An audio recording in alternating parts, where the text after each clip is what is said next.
Hello students, मैं हूं doctor Badri Vishal Kabra, associate professor, department of chemistry, MLV government college Bhilwara. BSc part third का हमारा ये लेक्चर की सीरीज चल रही है और आज हम जो पढ़ रहे हैं वो है विषम चक्रीय यौगिक का लेक्चर 9। आज का जो टॉपिक है वो है पायरोल, फ्यूरेन तथा थायोफिन की एरोमेटिक प्रकृति का तुलनात्मक अध्ययन। पिरोल, थायोफिन एवं फ्यूरेन 6 पाई इलेक्ट्रॉन निकाय होने के कारण बेंजीन की तरह एरोमेटिक व्यवहार प्रदर्शित करते हैं। पिरोल, थायोफिन और फ्यूरेन की एरोमेटिक प्रकृति निम्नानुसार घटती है।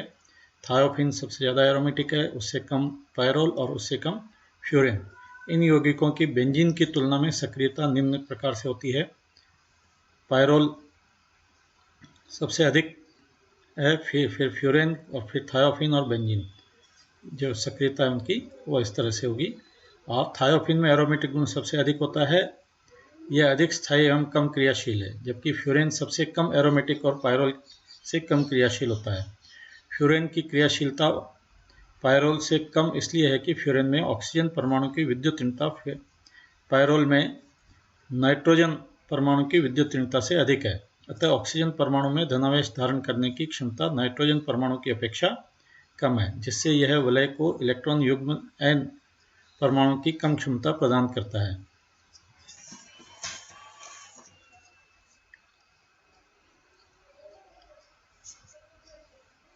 थायोफिन में सल्फर परमाणु का +m प्रभाव ऑक्सीजन परमाणु की तुलना में कम होता है तथा s परमाणु के डी कक्षक भी अनुनाद में भाग लेते हैं, जिससे इसकी अनुनादी संरचनाएं पायरोल व फ्यूरेन की अपेक्षा अधिक संख्या में होती है।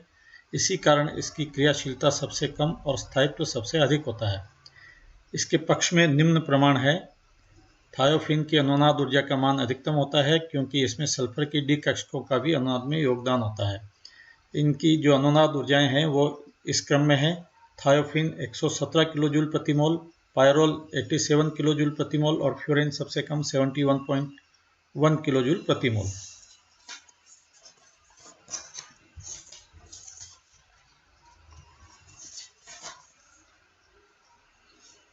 यद्यपि बेंजीन की अनुनाद ऊर्जा 144.4 किलो जूल प्रति मोल की अपेक्षा से यह मान जो है ये मान काफ़ी कम है, परंतु ये मान भी इनके स्थायित्व के अनुरूप है। इन यौगिकों की अनुनाद संरचनाओं को निम्न प्रकार से हम प्रदर्शित कर सकते हैं। ये X हेटेरोएटम है, जहाँ X = NH या ऑक्सीजन या सल्फर NH है, तो पायरोल ऑक्सीजन होने पर फ्यूरोन और सल्फर होने पर थायोफिन जो है विषम चक्रीय यौगिक होंगे ये।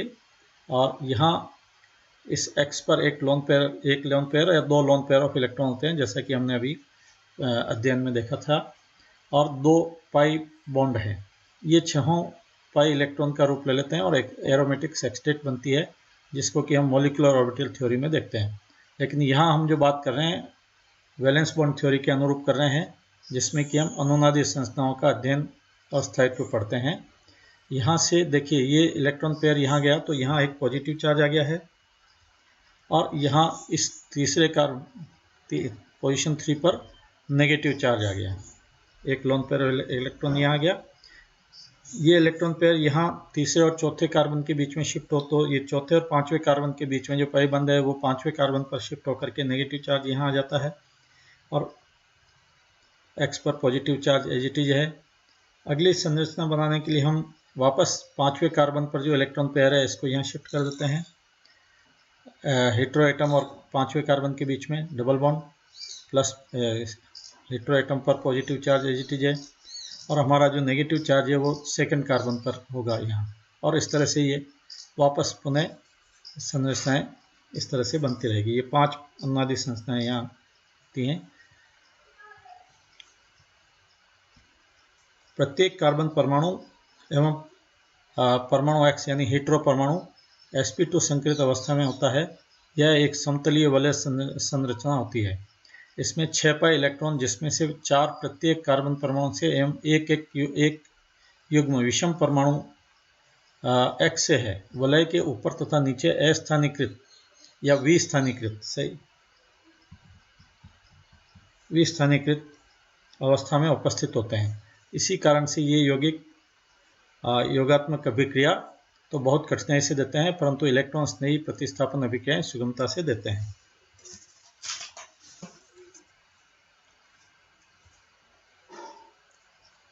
इन यौगिकों में विषम परमाणु नाइट्रोजन, सल्फर अथवा ऑक्सीजन, फिनोलिक अथवा एरोमेटिक अमीनो समूह की भांति ही वलय को इलेक्ट्रॉन युग्म प्रदान करते हैं। अतः इनकी क्रियाशीलता फिनोल एवं एरोमेटिक अमीन के समान है, जो बेंजीन की अपेक्षा बहुत अधिक है। इसी प्रकार इनकी एरोमेटिक प्रकृति भी बेंजीन से अधिक है, इसलिए इनको अति एरोमेटिक या सुपर एरोमेटिक कंपाउंड्स कहा जाता है। ये जैसे फिनोल है हमारा, तो यहाँ ऑक्सीजन पर जो लोन पेयर ऑफ इलेक्ट्रॉन है वो इस कार्बन पर शिफ्ट होकर के यहाँ पाई बॉन्ड का निर्माण करते हैं, और इसलिए ये जो कार्बन कार्बन डबल बॉन्ड है ये ब्रेक होकर के पास वाले कार्बन यानी सेकंड कार्बन पर इलेक्ट्रॉन पेयर देता है, जहाँ की एक इलेक्ट्रोफाइल आसानी से अटैक करता है। और ये हाइड्रोजन जो है -H+ के रूप में निकल करके वापस जो है ये डबल बॉन्ड इन दोनों कार्बन के बीच में आ गया, तो एक स्थायी रूप से वापस सब्स्टिट्यूटेड फिनोल्स बन गए।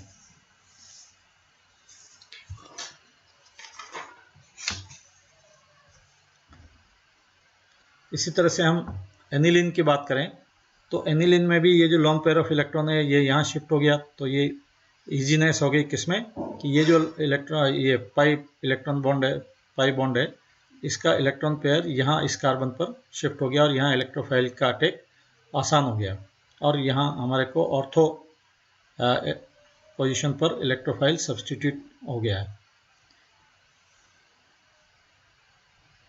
और यही स्थिति हमारे जो हेटेरो साइक्लिक कंपाउंड है, इसमें जो लोन पेयर ऑफ इलेक्ट्रॉन है वो यहाँ शिफ्ट हो गया, तो ये इस तरह से सेकंड कार्बन पर जो है इलेक्ट्रोफाइल की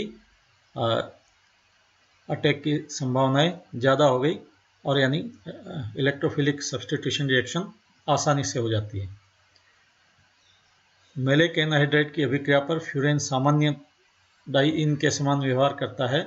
डिल्स एल्डर क्रियाविधि द्वारा योगात्मक उत्पाद देता है। पायरोल सामान्यतया डाइइन की तरह व्यवहार नहीं करता है, परंतु माइकल प्रकार की अभिक्रिया देता है।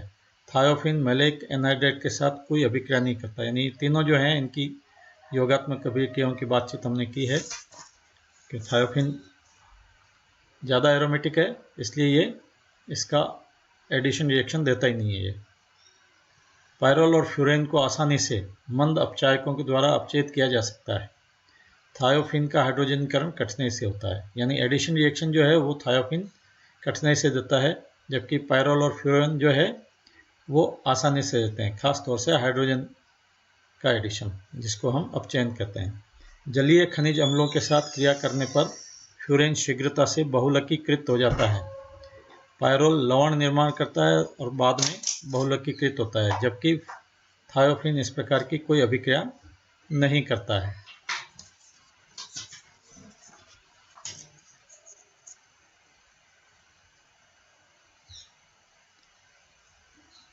पायरोल थायोफिन एवं फ्यूरेन की अभिक्रियाशीलता को हेलोजन के साथ अभिक्रिया द्वारा भी समझाया जा सकता है।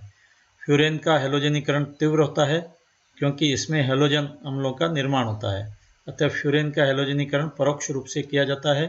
पायरोल का हेलोजनीकरण प्रत्यक्ष विधि द्वारा होता है एवं टेट्रा हेलो व्युत्पन्न बनता है। थायोफिन हेलोजनीकरण पर एकल एवं द्विप्रतिस्थापी उत्पाद बनाता है।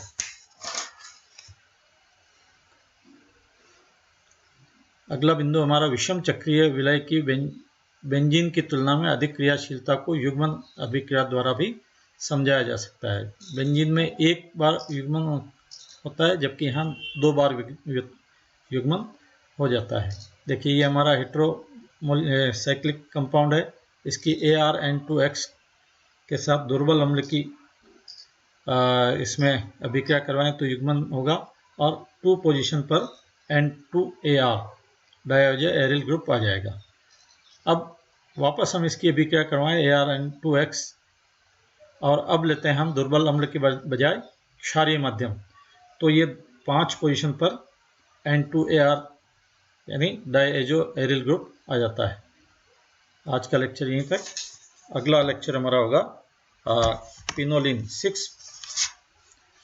pyridine 6 membered heterocyclic compound। Thank you.